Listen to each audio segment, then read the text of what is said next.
This is all about the meaning of the derivative. So let's title it Derivative.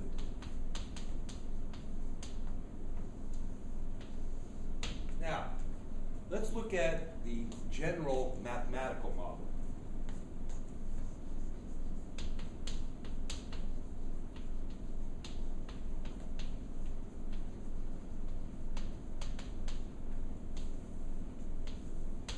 The general idea is you have a function, f of x.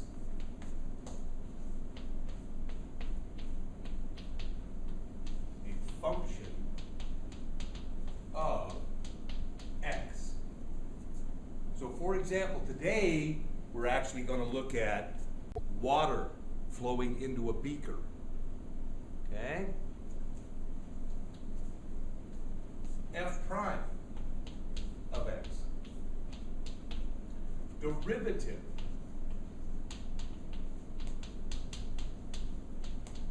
of f of x. So we're going to talk about the derivative, and that's going to be how fast the water actually flows out of the spout. The function will be how fast the water fills the beaker. Now, here's another way to look at derivative. The rate of change of the function at a point. So the rate of change of f of x itself, the function, at a point, f of, let's say x naught, some certain point. Next, we're going to consider graphing the function f of x.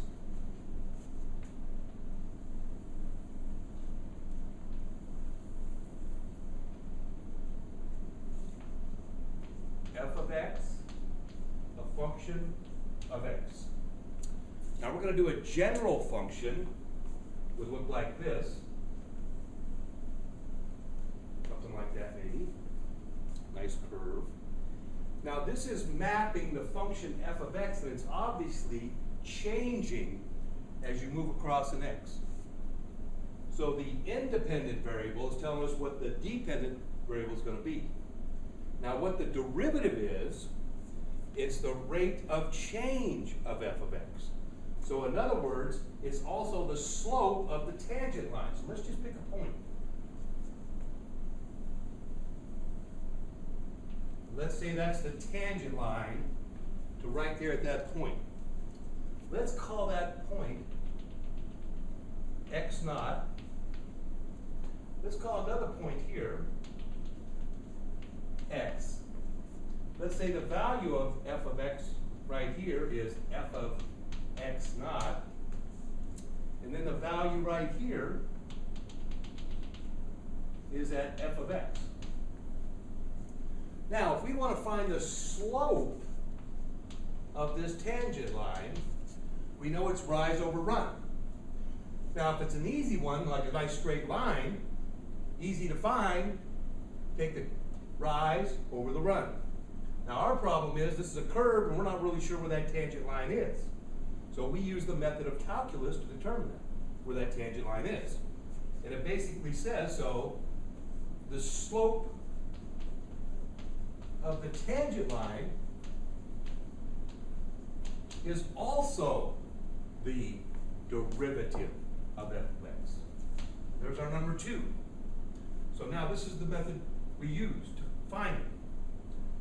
We say f prime at a point x naught, okay, is actually also written as d by dx of f at x naught,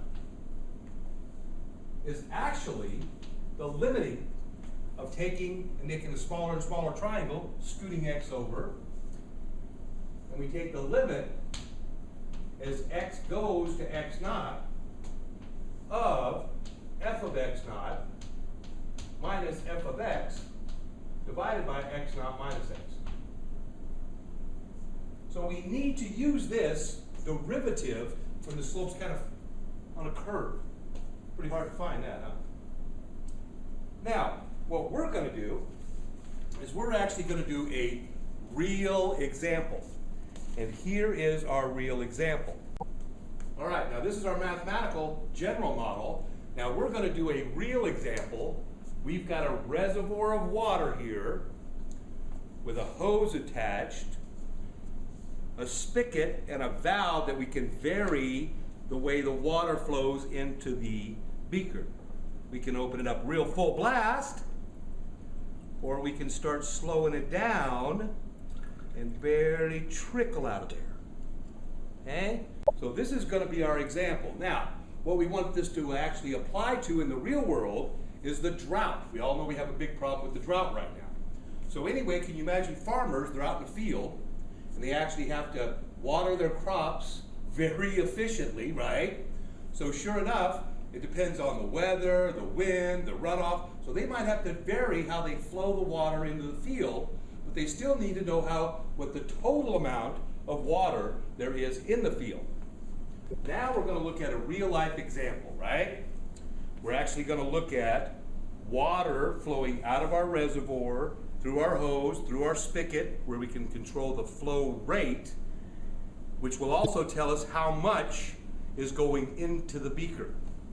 So now our function is going to be the volume of the water at some time t0.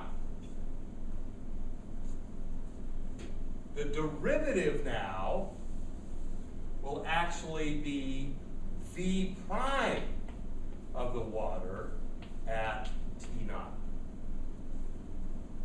And it's still in general this. Now we can redefine these and say, okay, this is now the total water at t0. Okay? And of course, this is the derivative of this, or the rate of water flow at t0. Okay? So now our function has become this, and our derivative is the rate of water flow. Now we can come over here and make a brand new graph.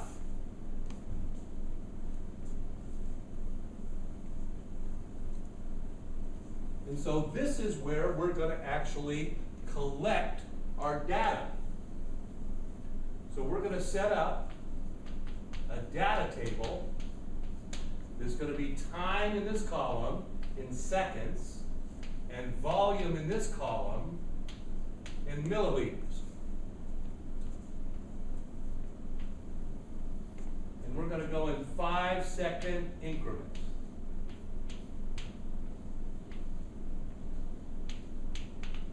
Okay? So now we will have one student man reading the actual volume that's going in here. Another student will be controlling the actual flow in with the valve. And the third student will actually be timing it. And the fourth will be writing in the actual result. And we will gather data that way. Now, once we have the data,